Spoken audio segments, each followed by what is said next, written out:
మాచర్ల మాజీ ఎమ్మెల్యే పిన్నెల్లి రామకృష్ణారెడ్డి అంటే కూటమి ప్రభుత్వానికి వెన్నులో వణుకు పుడుతున్నట్టుగా ఉంది.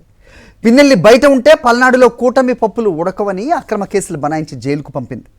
ఆయన జైలు నుంచి విడుదలయ్యే టైంలో మాచర్లలో 144 సెక్షన్ పెట్టి మరో కుట్రకి తెరతీసింది కూటమి సర్కార్. మాచర్లలో 144 సెక్షన్ విధించడంపై జనం ఆగ్రహం వ్యక్తం చేస్తున్నారు. మాచర్ల మాజీ ఎమ్మెల్యే పిన్నెల్లి రామకృష్ణారెడ్డి అంటేనే టీడీపీ నేతలు ఉలిక్కి పడుతున్నారు. ఇప్పటికే 4 సార్లు ఎమ్మెల్యేగా గెలిచిన పిన్నెల్లికి పల్నాడు జిల్లాలో మంచి పట్టుంది. ఆయన జిల్లాలో ఉంటే టీడీపీ మనుగడే కష్టమని నేతలు భయపడ్డారు. ఇదిలా ఉండగా ఎన్నికల ఫలితాలు సైతం కూటమికి అనుకూలంగా వచ్చాయి. ఇంకా అంతే, అధికారంలోకి వచ్చి రాగానే పిన్నెల్లిపై కక్ష సాధింపు చర్యలకు దిగింది కూటమి సర్కార్. అక్రమ కేసులు పెట్టి 58 రోజుల పాటు నెల్లూరు సెంట్రల్ జైల్లో పెట్టింది. బెయిల్పై ఆయన బయటకు రావడంతో మాచర్ల నియోజకవర్గ వైఎస్ఆర్సీపీ నేతల్లో జోష్ పెరిగింది. దీంతో పిన్నెల్లి బయట ఉంటే ప్రమాదమని మరో కుట్రకు తెరతీశారు కూటమి నేతలు. వెల్దుర్తి మండలం గుండ్లపాడులో టీడీపీ నేతల మధ్య ఆధిపత్య పోరుతో జంట హత్యలు జరిగాయి. ఒక వర్గానికి చెందిన నేతలు మరో వర్గానికి చెందిన 2 నేతల్ని దారుణంగా హత్య చేశారు. టీడీపీ నేతల మధ్య ఆధిపత్య పోరులోనే హత్య జరిగిందని స్వయంగా ఎస్పీ కూడా ధృవీకరించారు.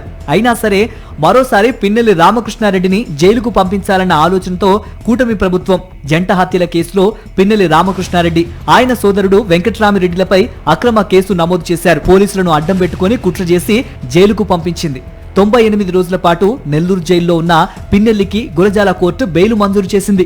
పిన్నెల్లికి గురజాల కోర్టు బెయిల్ మంజూరు చేసిన గంటకే మాచర్ల తహసీల్దార్ నియోజకవర్గంలో నెల రోజుల పాటు 144 సెక్షన్ విధిస్తూ ఆదేశాలు జారీ చేశారు. పిన్నెల్లి రామకృష్ణారెడ్డి జైలు నుంచి ఇంటికి వచ్చిన తర్వాత భారీ స్థాయిలో వైఎస్ఆర్సీపీ నేతలు, కార్యకర్తలు తరలివస్తే అది తమకు డ్యామేజీ అవుతుందని భావించిన కూటమి నేతలు ఈ ఉత్తర్వులు జారీ చేసేలా ఒత్తిడి చేశారన్న ఆరోపణలు గట్టిగా వినిపిస్తున్నాయి.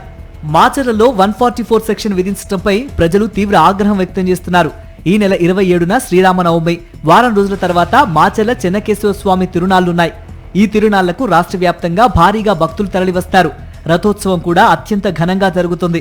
144 సెక్షన్ అమల్లో ఉంటే పండగలు, తిరునాళ్లు ఎలా చేసుకుంటారని ప్రజలు మండిపడుతున్నారు. అలాగే గుడ్ ఫ్రైడే కూడా ఉందని, ఆ రోజు క్రైస్తవులు పండుగ ఎలా నిర్వహించుకోవాలని ప్రశ్నిస్తున్నారు. పోలీసులు ఎన్ని ఆంక్షలు పెట్టినా పిన్నెల్లి రామకృష్ణారెడ్డి నెల్లూరు జైలు నుంచి విడుదలై మాచర్లలోని తన నివాసానికి చేరుకునే సమయంలో భారీ సంఖ్యలో జనం తరలివచ్చారు. వైఎస్ఆర్సీపీ నాయకులు, కార్యకర్తలు అడుగడుగునా ఘన స్వాగతం పలికారు. పోలీసులు అధికారులను అడ్డం పెట్టుకుని కూటమి సర్కార్ ఎన్ని కుట్రలు చేసినా పిన్నెల్లికి ప్రజాదరణ తగ్గదంటున్నారు నియోజకవర్గ ప్రజలు.